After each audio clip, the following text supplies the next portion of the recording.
माँ भट्टारिका पीठ ओडिशार कटक जिलार बड़म्बा उपखंड अंतर्गत भट्टारिका ग्राम महानदी कूल अवस्थित एक प्रसिद्ध शक्तिपीठ।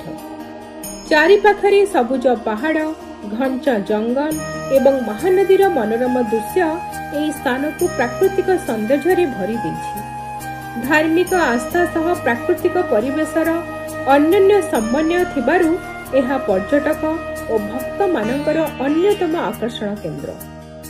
लोककथा अनुसार देवी भट्टारिका भक्त मानकर मनोकामना पूर्ण करती। विशेषकर दुर्गा पूजा, शारदीय नवरात्रि एवं पौष पूर्णिमा समय एठारे बहु संख्यार श्रद्धालुंक समागम होइଥାଏ। मंदिर परिसरर पूजा अर्चना सह शांत परिवेश भक्त मानकु आध्यात्मिक अनुभूति प्रदान करे।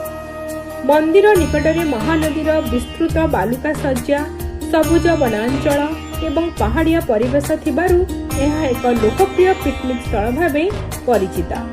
शीत ऋतुरे हजार हजार पर्यटकଙ୍କ परिवार और सांगसांथिक सह एठाको बुलिबाकू आसନ୍ତି। धार्मिक महत्व, प्राकृतिक सौंदर्य एवं शांत परिवेश पई माँ भट्टारिका कटक जिलार अन्यतम प्रमुख पर्यटन स्थान भावे परिचित।